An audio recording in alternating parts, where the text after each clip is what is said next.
Hi, welcome back. Today we're going to show you how you can build a better reservation system using SnappyForge.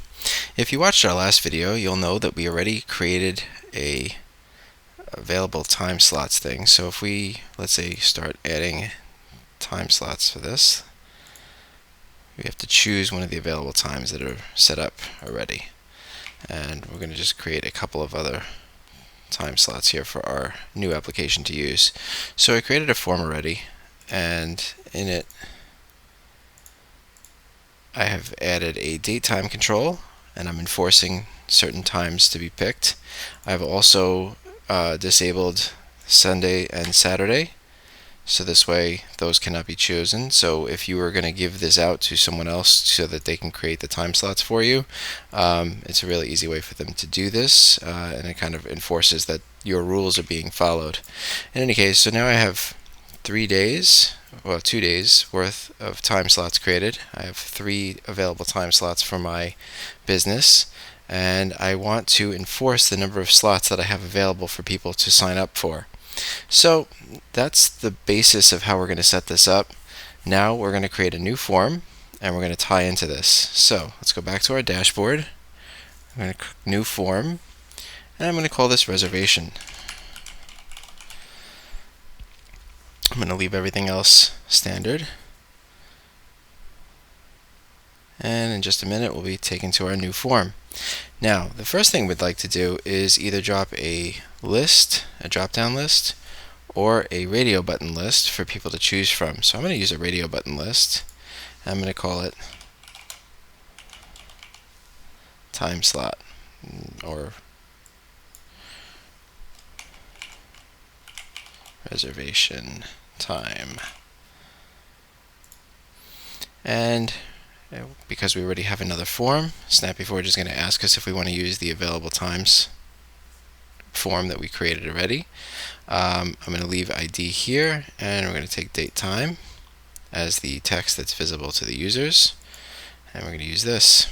And when it comes back, we should see here's our 6 time slots. Now we just need to do one other thing for this to really work. I'm just going to put a name field for someone who's going to sign up for this time slot, and that is going to be it for the purpose of this thing. Let's just make these both required. So control validation for name, we're going to make it required.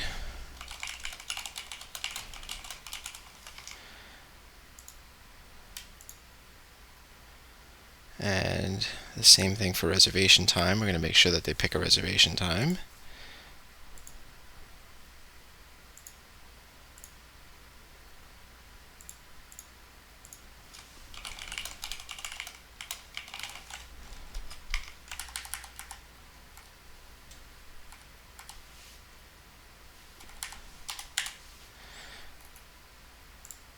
And that's that.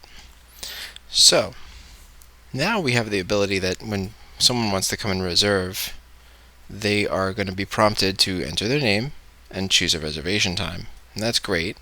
I'm also going to just hide ID because we don't really need ID in the add screen. So from control type label to hidden, and that takes care of that. So now when we save changes, we'll see what this looks like.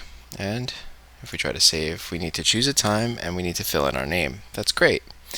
But right now, if 6 people came and chose July 20th at 10 a.m., SnappyForge will let them. There's no control over how many people are able to sign up for this time slot. So let's go back and choose reservation time again. And this time we're going to say, under additional control options, decrement field name. So what this is going to do is it's going to look in the same form for a field name called, and I'm going to give it a value of $2, and I think we called it amount. You know what? Let's go check that first before I do that. Cancel that. Save changes. Let's go back to our dashboard, and let's see what this other form looks like. Available times, slots. I called it slots. Okay. So let's go back to our other form, reservations form, and let's edit the controls. Let's edit reservation time, and let's choose decrement for additional control options. Decrement field name, and we're going to just call this slots. Oops. Preceded and followed by $2 that tell SnappyForge to look for the field name. Okay, save changes, and when we click add new this time, now we can see that it automatically picks up the number of slots in there, right? So if I were to choose July 20th at 2 p.m. and save this, now we go back in and add another one, we can see that there's 4 left instead of 5. So this is a really quick and easy way to do this. Now if I were to choose July 21st, and I'll use my same name again, and click add new again, we can see that there's none here available to us. It's not allowed to be picked anymore, so theoretically someone should not be able to save that, and it comes right back and says we're sorry, but it's no longer available. If we don't even want it to show up, there's an easy way to go about doing that as well. Edit control options one more time, go to reservation time, and we can actually just hide the slots that are already taken by going into additional control options, adding a new, and under data where we're going to say slots is greater than 0.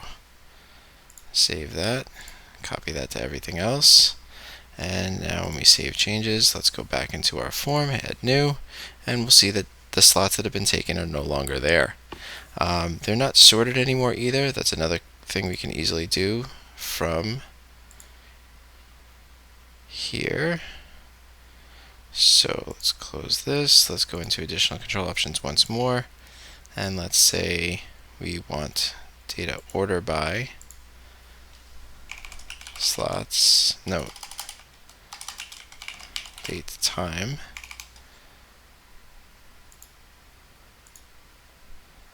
save changes, and there we go, everything's back in order again. And that's a really easy way to create a reservation form that is now enforcing not only the dates and times that we're open for business and the slots that we want people to use, but also it's limiting the amount of people that can sign up per slot, and it will not allow any additional people to fill in after the slots have been taken. Thank you very much for watching.